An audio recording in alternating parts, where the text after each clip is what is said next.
E aí, pessoal do agro, já se inscreveu no canal do IAgrocast? Ativa o sininho para não perder nenhuma novidade. Aprenda, inove, evolua. Olá! Gerenciar as finanças no agronegócio com tanta coisa acontecendo ao mesmo tempo, mercado, clima, custos, parece uma tarefa gigante, né? Gigante é pouco, às vezes. Pois é. Mas como seria se a gente pudesse transformar essa montanha de números em clareza para decidir melhor? Tipo, saber onde o negócio está indo mesmo. Seria o ideal, né? É exatamente isso que a gente vai fazer hoje. Temos em mãos um material bem interessante sobre os fundamentos financeiros essenciais para o agro.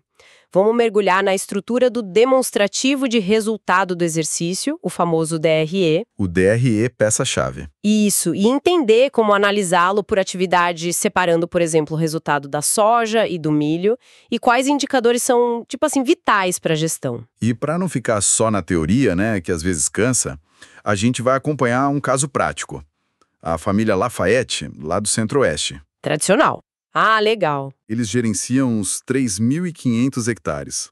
Faturamento na casa dos 36 milhões de reais. Então, a análise deles vai mostrar como esses conceitos funcionam na prática, no dia a dia da fazenda mesmo. Perfeito. Nossa missão aqui é justamente essa: desmistificar esses fundamentos financeiros e mostrar como eles se tornam ferramentas poderosas para a gestão no campo. Vamos começar essa análise? Vamos lá. Antes de mergulhar nos detalhes do DRE, por que essa base financeira se tornou tão crítica para o agronegócio atual? Parece que a complexidade aumentou bastante nos últimos tempos. Aumentou, e muito. O agro brasileiro, ele se tornou uma potência, né? Uma escala enorme. Só que isso trouxe desafios. Que tipo de desafio? Bom, a escala maior significa mais complexidade. Mais tecnologia embarcada, que exige investimento pesado. Maior dependência de crédito também. E as próprias estruturas das empresas rurais, sejam familiares ou societárias, ficaram mais intrincadas. Hoje, gerenciar uma fazenda exige a mesma disciplina financeira de qualquer outra empresa grande, sabe? Indicadores de desempenho, controles rigorosos, planejamento estratégico. Não dá mais para ir só no feeling. Faz sentido. E uma análise financeira bem estruturada, ela responde perguntas fundamentais que todo gestor deveria se fazer. De onde realmente está vindo o meu lucro? Qual a capacidade real do negócio de gerar caixa? Como é que está a minha performance comparada a outras fazendas ou ao mercado? Perguntas difíceis às vezes, né? E talvez a mais importante em momentos de incerteza. Qual a minha resiliência? Até onde eu aguento uma queda de preço ou um aumento inesperado de custo? As respostas precisam vir dos dados da própria operação, não tem jeito. Ou seja, vai muito além de só registrar números. É sobre gerar inteligência a partir deles, ter um diagnóstico preciso para tomar decisões mais seguras, mais estratégicas, olhando para a realidade da própria fazenda. É isso. Exatamente. É transformar dado em informação para ação. Certo, então vamos ao coração dessa análise. O DRE, o demonstrativo de resultado do exercício. O material que a gente está vendo aponta que existe uma diferença importante na forma de olhar os números dependendo do objetivo, certo? Fiscal versus gerencial. Correto. É fundamental entender isso.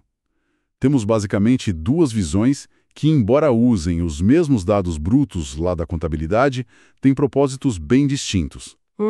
Tem a contabilidade fiscal, que é aquela voltada para atender às exigências do governo. Calcular impostos, prestar contas para o leão, né?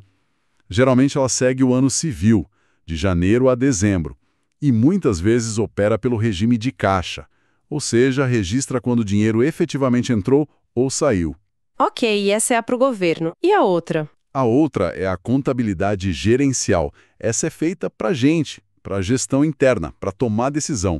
O foco dela é entender a performance econômica do negócio. E por isso ela normalmente acompanha o ano safra, que no agro quase nunca coincide com o ano civil. Pode ser de outubro a setembro, julho a junho, depende da cultura e da região. Ah, entendi. O ciclo da produção. Exato. E a ferramenta-chave aqui é o regime de competência. Regime de competência diferente do regime de caixa. Como isso funciona na prática? Pode dar um exemplo para a gente visualizar melhor? Claro. Vamos lá. Pensa no regime de caixa como se fosse o extrato bancário. Registrou a entrada ou a saída do dinheiro. Ponto. Simples assim. Tá. O regime de competência, ele é um pouco mais sofisticado. Ele busca conectar receitas e despesas ao período em que elas foram geradas, em que o fato aconteceu, independentemente de quando o pagamento ou recebimento ocorreu. Como assim? Imagina que uma fazenda compre insumos, tipo adubo, para 2 safras diferentes de uma vez só. Compra agora para a safrinha que vai plantar logo, safra 2025, por exemplo, e já aproveita para comprar o adubo da safra principal seguinte, 2025-26. E paga tudo à vista agora, em 2025. Ok, comprou tudo junto, pagou tudo junto. Pelo regime de caixa, todo esse dinheirão que saiu seria registrado agora, em 2025. Bum, impacta o caixa agora. Certo. Mas, pelo regime de competência que a gente usa no DRE gerencial, o custo daquele adubo comprado para a safra 2025-26 só vai impactar o resultado lá na frente quando essa safra 25-26 estiver sendo produzida e colhida, mesmo que o dinheiro tenha saído do bolso muito antes. Ah, entendi. Então o custo pertence à safra que ele vai ajudar a produzir, não ao momento em que foi pago. Exatamente. É como se o custo seguisse a produção que ele ajudou a gerar. Isso dá uma visão muito mais fiel do lucro real de cada ciclo produtivo, de cada safra. Separa as coisas. Faz todo sentido. Conecta o gasto ao benefício que ele trouxe para aquela safra específica. E como se organiza a estrutura básica desse DRE gerencial, então, seguindo essa lógica de competência? Bom, tudo começa lá em cima com o valor bruto de produção, o famoso VBP. VBP. O VBP representa o valor total do que foi produzido naquela safra específica que a gente está analisando, mesmo que ainda não tenha sido tudo vendido. A forma de calcular é somar as vendas da produção daquela safra com a variação dos estoques dessa mesma produção, ou seja, o que tinha no começo menos o que ficou no final. Não, perdão, o que ficou no final menos o que tinha no começo. Estoque final menos estoque inicial. Isso, obrigado.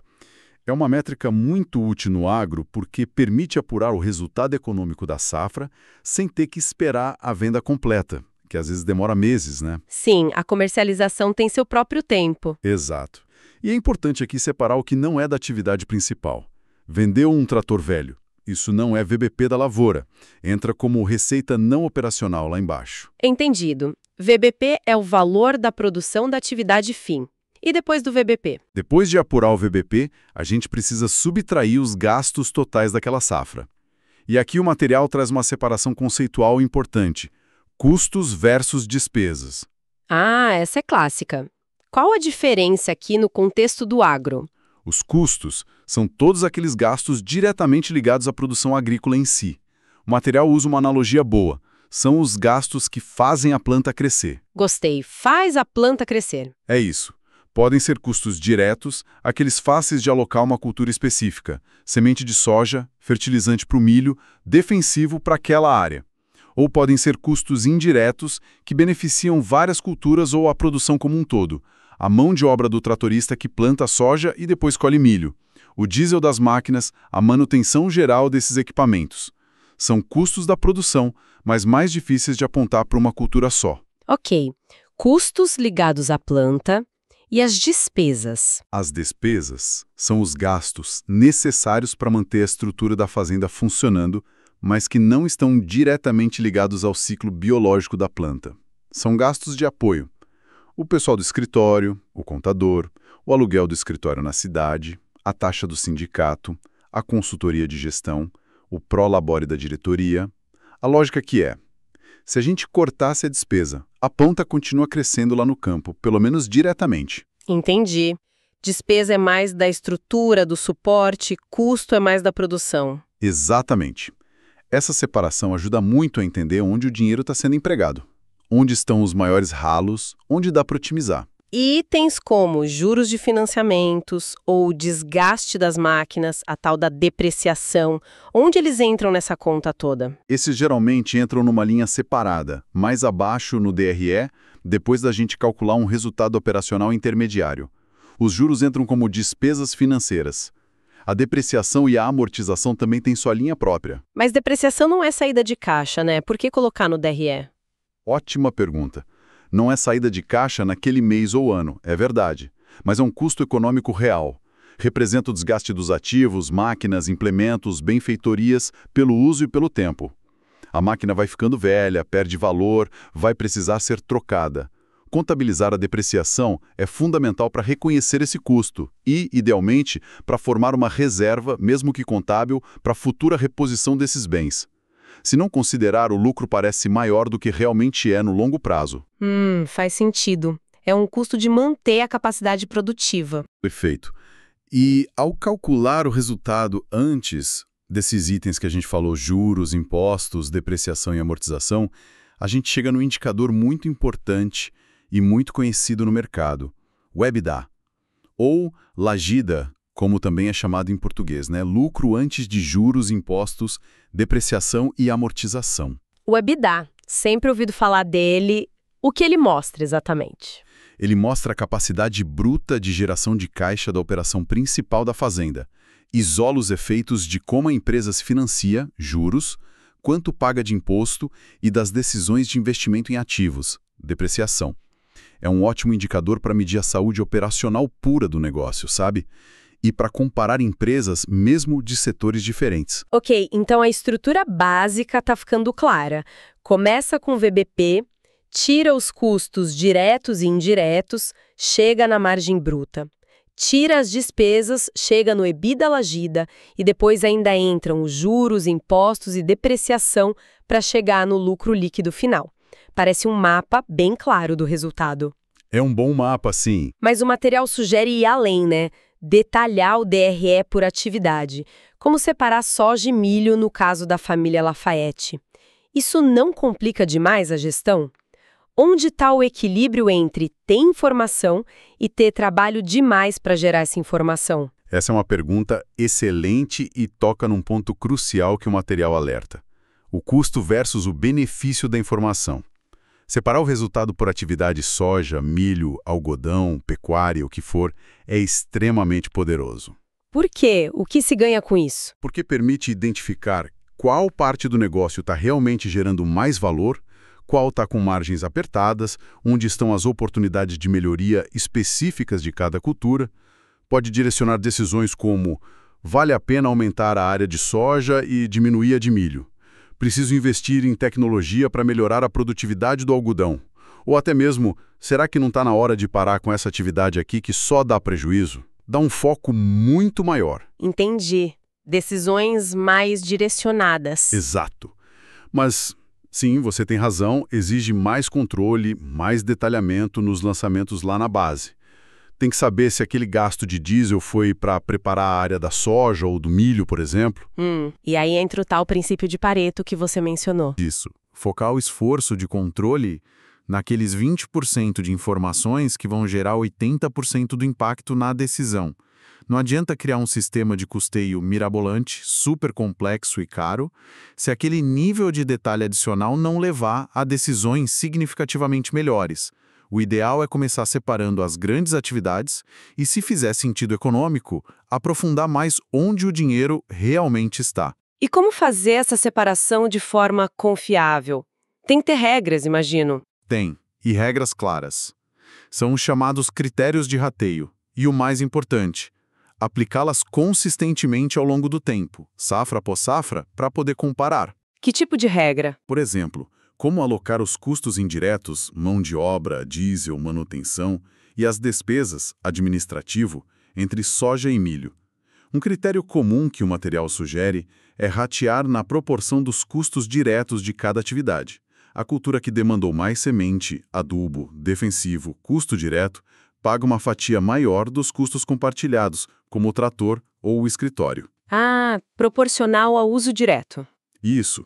Outras regras a definir. Como valorar o estoque final de cada produto para calcular o VBP por atividade. O material sugere usar o preço de mercado numa data de corte, tipo 30 de setembro.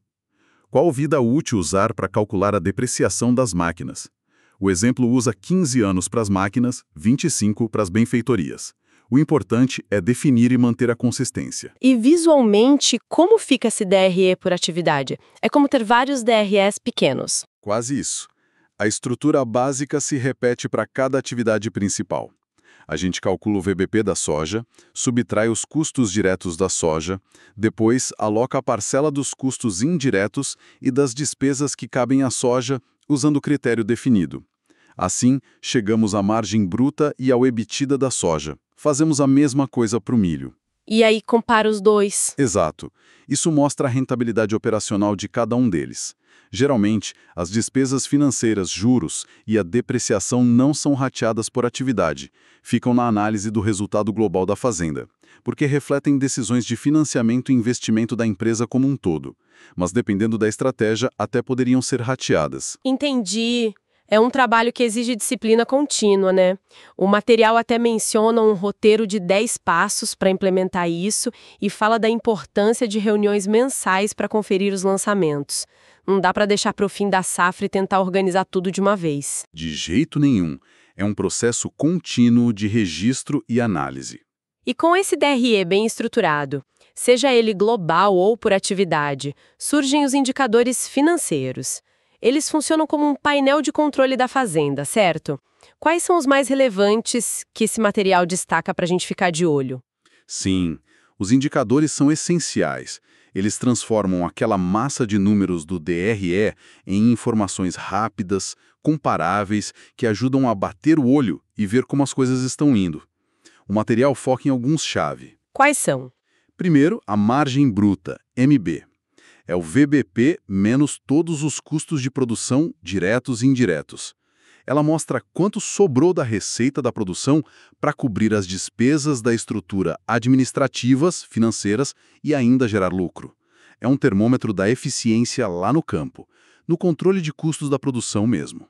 Ok, margem bruta. Que mais? O EBITDA, que a gente já falou, mede a geração de caixa puramente operacional. É muito usado para comparar o desempenho entre fazendas ou até com outros setores. O material ressalta a importância dele em empresas familiares, por mostrar o resultado da operação antes das decisões de distribuição ou reinvestimento, que às vezes geram discussões, né? Com certeza. E depois do EBITDA? Aí vem a margem líquida, calculada como lucro líquido vezes 100, é um indicador final de rentabilidade. Mostra qual percentual do valor bruto que foi produzido realmente se transformou em lucro no bolso da empresa depois de todas as deduções.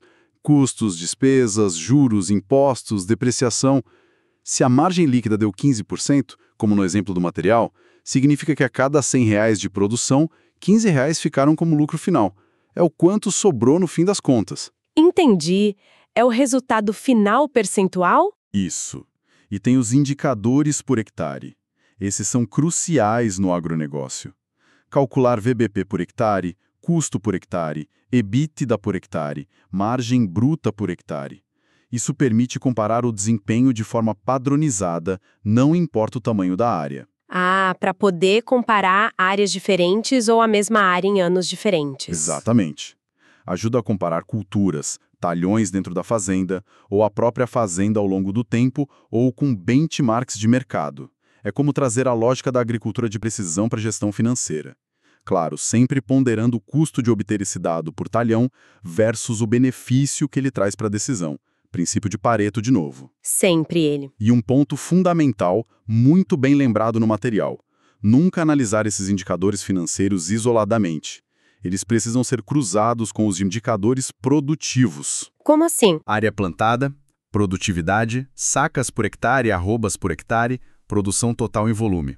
A análise conjunta é que dá a visão completa do resultado econômico-financeiro. Uma produtividade recorde pode não significar um bom resultado financeiro se os custos dispararam ou se o produto foi mal vendido lá na frente. Ah, claro. Não adianta colher muito se gastou demais ou vendeu barato. Exatamente. É a combinação de eficiência produtiva, controle de custos e boa gestão comercial que gera valor de verdade. O DRE ajuda a ver essa combinação. Perfeito. Esse cruzamento de informações financeiras com as produtivas parece ser a chave mesmo. Agora, vamos trazer isso para a realidade da família Lafayette?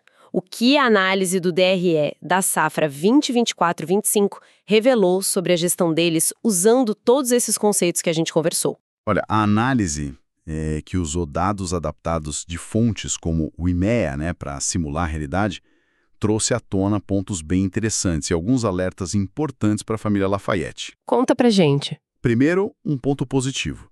O desempenho produtivo foi bom. Soja com 61 sacas por hectare, milho com 110 sacas por hectare. Números bons, mostrando que, dentro da porteira, na parte agronômica, eles estavam mandando bem. Isso é bom. Mas A análise financeira, olhando especificamente o VBP e como ele foi formado pelas vendas, identificou uma falha significativa na comercialização da soja. Parece que uma parte considerável da produção foi vendida em momentos de preço baixo no mercado. Vender na baixa. Dói no bolso. Dói muito. A estimativa do material é que isso pode ter resultado em cerca de R$ 1 milhão a menos no faturamento. 1 milhão. Isso imediatamente levanta questões críticas para a gestão. Por que venderam naquele momento? Foi pressão de caixa? Precisavam de dinheiro rápido? Faltou um plano comercial com metas de preço, com travas, com momentos de venda mais estudados? São perguntas que precisam ser respondidas. Que mais a análise mostrou? Outro ponto forte que a análise global do DRE mostrou foi a sensibilidade do lucro aos gastos. O cálculo revelou que, naquela estrutura deles, cada R$ 100 economizados em custos ou despesas se refletiam diretamente em R$ 100 a mais no lucro líquido, direto na veia. Uau! 100%? Exato. Por outro lado, cada R$ 100 a mais de faturamento VBP, seja por preço ou produção, geravam apenas R$ 13,91 de lucro líquido por conta da estrutura de custos e despesas que eles tinham. Nossa, que diferença! Mostra que, naquela situação específica, o controle rigoroso de gastos tinha um impacto muito direto e talvez mais imediato na rentabilidade, do que simplesmente buscar mais receita. Focar na eficiência de custos era crucial. Interessante essa visão. E a separação por atividade ajudou em quê? Ajudou muito. A análise do DRE por atividade, soja versus milho, provou seu valor não só para entender o que aconteceu na safra 24-25, mas principalmente como ferramenta para o futuro, para planejar a safra 25-26. Como assim? Com os custos diretos, indiretos, as margens de cada cultura na mão, eles poderiam orçar a próxima safra com muito mais precisão. Definir metas de custo direto por hectare para cada uma, simular cenários de preço e produtividade para saber qual o ponto de equilíbrio, quanto precisam produzir e a que preço vender para pelo menos empatar, ter EBITDA zero e, claro, estabelecer uma estratégia de comercialização muito mais embasada, talvez diferente para a soja e para o milho. Fica claro, então, que a análise do DRE, especialmente quando detalhada por atividade e combinada com os indicadores, oferece um diagnóstico muito mais profundo do que um simples deu lucro ou deu prejuízo. Mostra onde estão os gargalos, se é na produção, nos custos, na venda, na gestão da estrutura e onde precisa agir para melhorar o resultado. Precisamente. É um raio-x do negócio.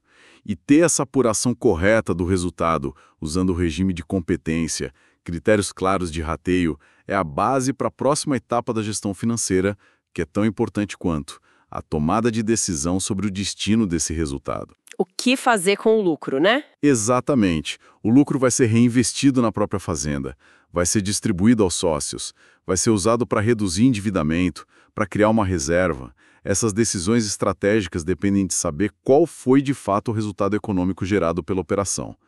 Ter essa clareza e essa disciplina no DRE é o caminho para a profissionalização da gestão no agronegócio. Não tem outro. Exploramos hoje, então, a estrutura do demonstrativo de resultado do exercício, o DRE gerencial.